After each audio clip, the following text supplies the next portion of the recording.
Hey everybody, Jake here from Bearded Gear, and I'm finally ready to do my full review for you on the Protech Malibu. This Malibu is the Reverse Tanto. These have just, as of when I'm filming this, started to drop at dealers from what I've seen, so I know they are going super fast when people have them. And so did the Warnies of this same knife, so it makes sense. But this is a production knife for Protech. Even if they sell out, there will be more. I don't know how long that'll be, but I was really lucky that I actually reached out to Protech when I saw that this was coming out, and I asked them if there was any way I could buy one from them early so that I could have one to review and to check out, and they were way cool and said yes. Not only that, but if you've seen my unboxing of this, I got number 2. So this is production run number 1, knife number 2. Super low number, which doesn't necessarily really make a difference, but it's just something cool to have such a low number. I don't know, it makes me happy. So this knife, I don't really know where to begin. If you've watched my unboxing, my first impressions, my comparison between this and the 940, you'll already know that I adore this knife. Genuinely, really love the Protech Malibu. I had a Protech Mordax. I actually have another one that I'm borrowing from my buddy Matt, who works at Protech, so that I can do a comparison, kind of showing off the Protech flippers along with the Cambria. So that video will be coming soon. But the Mordax was a lot of fun for me. It's a Ferrum Forge design. It's sold through drop. I got mine on the secondary, but really nice design that I quite liked. I had the OD green one that was milled aluminum. They came in milled or plain aluminum, like flat scales. The one I have now is non-milled. But as much as I liked the design, it was a little bit on the larger side for my hands. It wasn't bad ergonomically at all, but it wasn't a knife that I just didn't feel like a real connection to it. It was super fun. I really liked it. If you watch my review of it, you'll see I was very positive about it. And I had virtually nothing but good things to say about it, sincerely. But it wasn't one that I felt like I needed to have forever. And there's quite a few knives like that. Pardon me.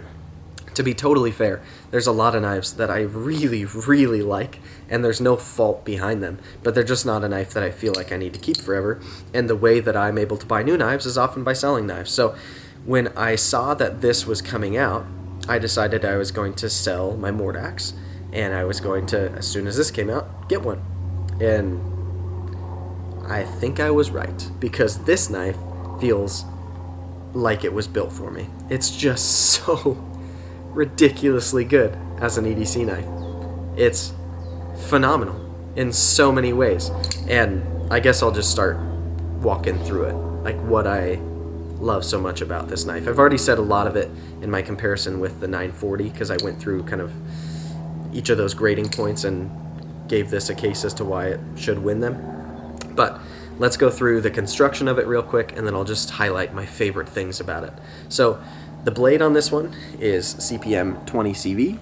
It is, of course, the Reverse Tanto, as I already stated, and it's an awesome shape for use. We've got a reasonable kind of flat section here with just the littlest bit of curve that goes out to the tip, starting about midway, and functionally, it's just a great blade shape for slicing. I really like it. All of the laser etching is on the spine here. Am I doing that the right way? Yeah. So you can see it says Protech PR1, which means production run 1, and this one is knife number 2, which is really cool of them that they were willing to give me knife number 2. So the only writing on the knife anywhere is there on the spine, which is such a good touch to me. I greatly prefer having it written there instead of all over the side.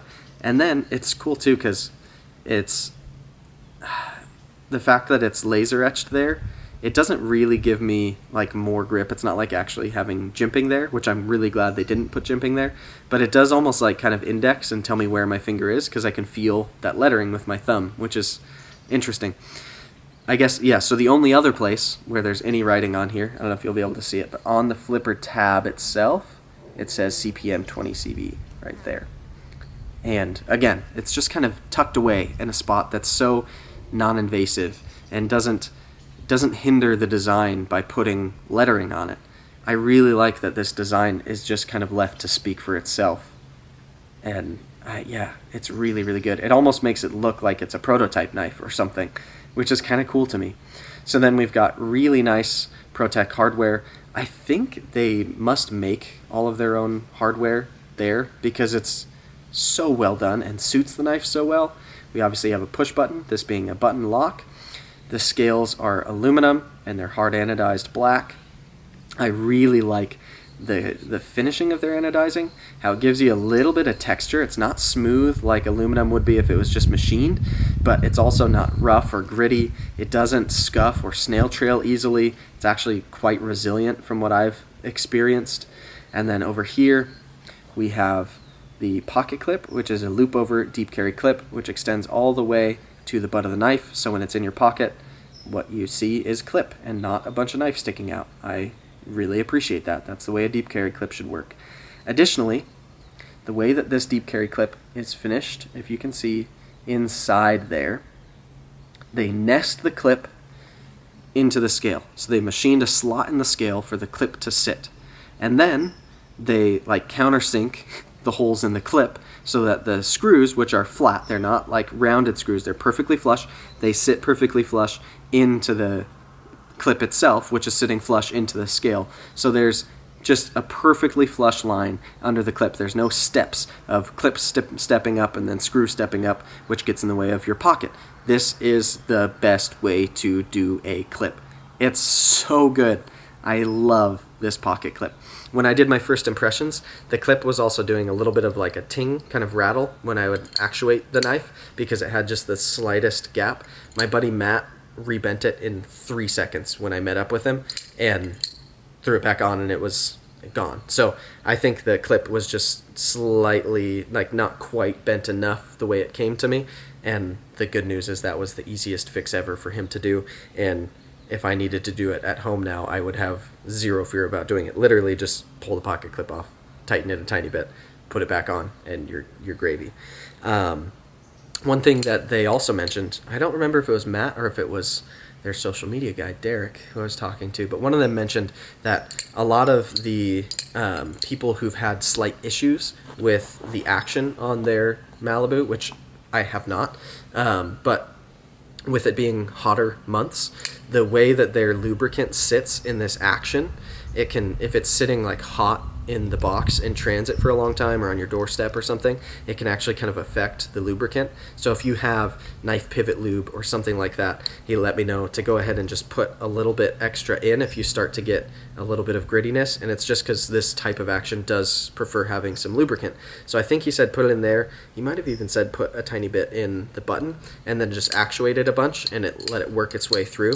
Not a ton of lubricant, but it has a way of coming out in heat like that, which it's not their fault that the knives are sitting in a box on the doorstep or in the UPS truck or whatever it is for a while. So just one thing that I thought I'd mention in case somebody gets one of these and they're like, how come mine's gritty? Like literally a little bit of lube and letting it work itself in should totally take care of that.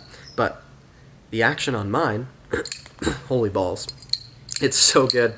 I could play with this knife, and I do, just endlessly. When I have this knife in pocket, it spends more time out of my pocket in my hand with me fidgeting with it. As long as I'm in a place where it's not weird for me to do so, I can just play with this all day long. The way that they're able to achieve a proper crisp detent sensation out of a button lock, it's like magic. It really is. If they didn't already have a model called the Protech Magic, I would say they should call this one the Magic because it's so ridiculously good. It just breaks so clean, it deploys absolutely reliably, and then you press the button and it just drops shut. It just every single time, and it's got this really mechanical metallic sensation about it, being all aluminum and 20 CV, and like it's so nice to me. I really can't get enough of playing with it. That's what she said, but it's true. So the action, one of my favorite things. The blade, supremely functional, and I think it looks great. The way that they've designed it to have all of the etching either on the spine or right there on the flipper tab, phenomenal. The pocket clip, one of the best that I've ever had It's just a really, really great pocket clip. The hardware that they use, exceptional. The ergos we should talk about. So the profile of this handle is neutral, but it's shaped enough. And for my hands, the way that it fits in hand, I've got a little bit of extra here. If you've got slightly bigger hands than me, you'll be fine. It's not like I'm totally out of real estate here. So I've got plenty of room for all 4 fingers, but not so much that I've got a bunch of knife sticking out. Like if I'm holding it this way, you can see there's none coming past my palm.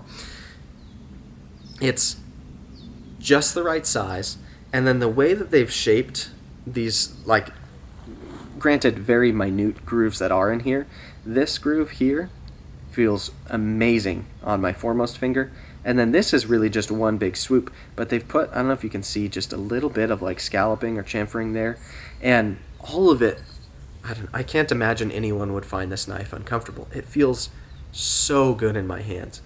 It's not the most locked in knife I've ever had, but for an EDC knife, where what I'm going to be doing with it is light to medium duty stuff, cutting open a lot of cardboard and boxes and zip ties and rope or paracord and like around the house type of knife stuff, or out in an urban environment, it's great. It does not feel at all like it's going to slip out of my hand, but it doesn't have like a swell back here to keep me super indexed on it. But for the design of the knife and my application for it, I prefer that it doesn't, because I love how neutral this feels. I love how it's just honestly one of the most comfortable EDC knives that I've ever had. It's really, really good.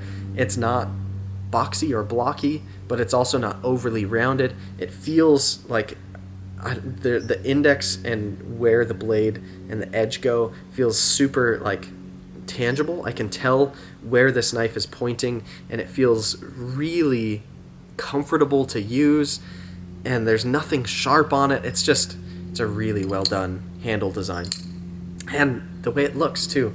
I feel like the simplicity of it, while still having just enough design and shape, it looks really, really good to me. It's not like the most exciting knife I've ever seen, but I love the restraint on it, that they didn't go super overboard, and it just looks so clean to me. Like everything about this knife just seems sterile in a really nice way, but it's also, I don't know, it's got this inherent kind of like warmth to it in hand too, even though it's aluminum. I feel like when I say warmth, I think of like micarta or Terra Tough, how they kind of have this almost like natural material sensation, and being aluminum that's anodized, I feel like it shouldn't, but it has this inherent, I don't know, the shaping of it just feels so intuitive to me. It feels really, really nice. I like this knife so much. So the reality is, I've already said a lot about this knife, both in this video and in several others, but if you haven't watched those and you're just watching this to get my sensation of it, the reality is it's one of my favorite EDC knives, not just of 2020, but that I've ever experienced. It's so good and so well thought out, and it's not overly complicated, but it checks like every box. Like for me, in an EDC knife, what do I really need? I need cutting performance, because I'm not going to want to carry the knife and use it if it sucks at cutting. This one is plenty thin behind the edge without being like fragile, or like I'd be worried to use it for anything that I'd face in an EDC application. It came with a phenomenal edge on it. The blade grind, the height, the size is all excellent. The length, the cutting edge, also the amount of cutting edge you get for the profile of this knife is, you get a lot of cutting edge for how small this knife ends up being. It's an excellent cutter. I also need ergos. We already talked about ergos. I love these ergos. I also need carry. I need it to be comfortable in pocket. And this knife carries, it's one of my favorite knives in pocket. I've actually gone so far as to carry this as a secondary quite a few times. This is pushing the boundaries for me on being too big for a secondary, but with how slim it is this way, and how slim it is this way, and how it's like, again, the cutting edge you get for how short it is in this direction, all of it comes together to, if I throw this in my back pocket like I've been carrying most of my secondary knives lately, it's as comfortable as just about any other smaller secondary knife that I carry. It carries so well, but it's also large enough that it totally makes sense for me to have in my pocket as a primary and have another smaller knife as a secondary. It's like, it's this really, really good knife in pocket. So what are we doing? We're talking about the list of things that make it good for EDC, right? So yeah, there's cutting, there's the carry, there's the ergos. All of those are exceptional. For me, another thing that actually is important, if I'm being honest with myself and with you guys, is fidgetability. Do I need every knife I own to be like an absolute fidgeting dream? No, but I love to fidget with my knives, and this is one of my favorite knives that I own to fidget with. What's amazing too is that even with it being this fun of an action, the lockup is rock solid. Zero side-to-side blade play, and only the smallest hint of front-to-back blade play. Like, it doesn't even feel like it's separating from the stop pin. It's just got this tiniest bit of wiggle, and it doesn't feel sketchy to me at all. The tolerances are so tight, and it just, for it to be that good of a free dropper and to have that much of a detent, there's a reason why I can't stop playing with it. It's excellent to fidget with. So when it comes together to carry that well, cut that well, feel that good in hand, fidget so well, like, I just don't know what more to ask for out of an EDC knife. They really have checked so many boxes so well. The only other direction I feel like they could take this would be to like offer it in more colors and maybe more materials. And assuming that this knife takes off, well, it already has taken off really well, but assuming it keeps all of the momentum that it's got, I imagine that'll probably happen eventually if they just keep selling them like crazy and can't make enough of them. Then like maybe we will see different handle materials or colors, or they've already done the really cool like custom one. I don't know if that's officially what they call it, but with the milled titanium scales and the Damasteel blade, and I think it's got a mosaic pin. Those are bonkers. I think they're like $800, which is a little rich for my blood, but they're ridiculously gorgeous. But yeah, like I feel like the only thing they could do to enhance this is just keep offering more variety of it, because I don't know what I would change about it. And that's a really, really cool thing for me. Like, it's already 20 CV blade steel, which is absolutely good to go for its application. What else do I want out of this knife? I don't know. Maybe give me one with a Vanix super clean blade or something, just to like take it to the ultimate. But this is pretty perfect as it is. It's just so ridiculously well done. And I don't know.